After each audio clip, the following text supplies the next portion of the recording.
Britain பாராளுமன்றத்தில் அங்கிருக்கக்கூடிய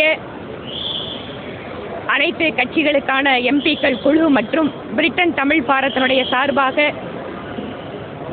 பாராளுமன்ற வளாகத்தில் ஏற்பாடு செய்யப்பட்டிருந்த பொங்கல் நிகழ்வில் கலந்து கொள்வதற்காக லண்டன் சென்றிருந்தேன். அதற்கு பின்பாக அங்கிருக்கக்கூடிய இலங்கை தமிழர்களுக்கான ஒரு கூட்டமும் overseas friends of BJP UK BJP ஆதரவாளர்களுக்கான பிரிட்டன் அமைப்பினுடைய ஒரு கூட்டத்திலேயும் கலந்து கொண்டு வந்திருக்கிறேன். இங்கு எனக்கு அன்பான வரவேற்பினை கொடுத்திருக்கக்கூடிய அத்தனை சகோதர சகோதரிகளுக்கும் இந்த நேரத்தில் என்னுடைய நன்றியை தெரிவித்துக் கொள்கிறேன். திருவள்ளுவரையும் வள்ளலாரையும் வேறு யாரோ களவாட முயற்சிக்கிறார்கள் என்று மாநிலத்தினுடைய முதலமைச்சர் தெரிவித்திருக்கிறார்.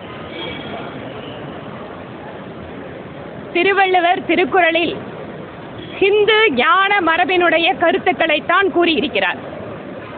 கடவுள் வாழ்த்து என்ற தனியான ஒரு அதிகாரம், அதே போல திருக்குறளில் பல்வேறு இடங்களில் ஹிந்து மத கருத்துக்களை அவர் வெளிப்படுத்தி இருப்பது அனைவரும் அறிந்தது.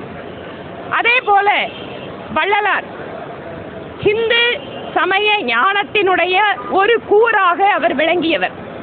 ஆனால் திராவிட மாடல் அரசு திட்டமிட்டு இந்த இரண்டு பெரும் தமிழ் அடையாளங்களை அவர்கள் ஹிந்துக்கள் அல்லாதவர்கள் போல அவர்களுடைய உருவத்திலே மத அடையாளங்களை தவிர்த்துவிட்டு வரைவது, அவர்களுக்கு ஹிந்து மதத்திற்கும் எந்த சம்பந்தமும் இல்லை என பேசுவது என்று எது இந்த நாட்டினுடைய அடையாளமோ, எது ஹிந்து ஞான மரபினுடைய சுதந்திரமாக சிந்தித்து செயல்படக்கூடிய தன்மையோ அவற்றையெல்லாம் மறுதலித்து தனியாக ஒரு தமிழ் அடையாளத்திற்குள்ளாக திராவிட அடையாளத்திற்குள்ளாக நுழைய வைத்து தங்களுடைய சுயலாப அரசியலுக்காக இதை பயன்படுத்துகிறார்கள். திருவள்ளுவரும் வள்ளலாரும் இந்த நாட்டில் இருக்கின்ற தனித்துவமான கலாச்சார பண்பாடு மற்றும் அவர்களுடைய சிந்தனை ஹிந்து மத சிந்தனைகளுக்காக உலகம் முழுக்க அறியக்கூடியவர்கள்.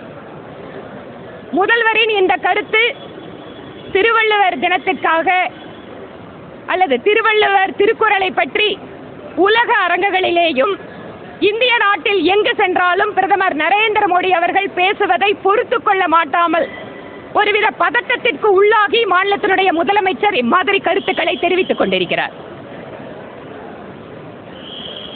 இலங்கையிலே யாழ்ப்பாணத்திலே மிகப்பெரிய ஒரு கலாச்சார மையம் ஒன்று இந்திய அரசினுடைய முழு நிதியுதவியோடு கட்டப்பட்டது. அதற்கு திருவள்ளுவருடைய பெயரை சூட்டியிருக்கிறது மத்திய அரசு. திருவள்ளுவருக்கு இருக்கை அமைத்து வட இந்தியாக்களில் கூட பல்கலைக்கழகங்களில் பெருமைப்படுத்திக் கொண்டிருப்பது பிரதமர் நரேந்திர மோடி அவர்கள். உலக அரங்கிலே திருக்குறளை பற்றி பேசி நம்முடைய தமிழுக்கும் திருவள்ளுவருக்கும் பெருமை சேர்த்துக் கொண்டிருப்பது இன்று உலக அளவில் விளங்கிக் கொண்டிருக்கக்கூடிய பிரதமர் மோடி அவர்கள். ஆனால் திராவிட மாடல் அரசு என்று சொல்லிக் கொண்டிருக்கக்கூடிய திமுக அரசு தமிழருக்கான மரபு அடையாளங்களை சமத்துவ பொங்கல் என்கின்ற பெயரிலே சீரழிக்க நினைக்கிறது.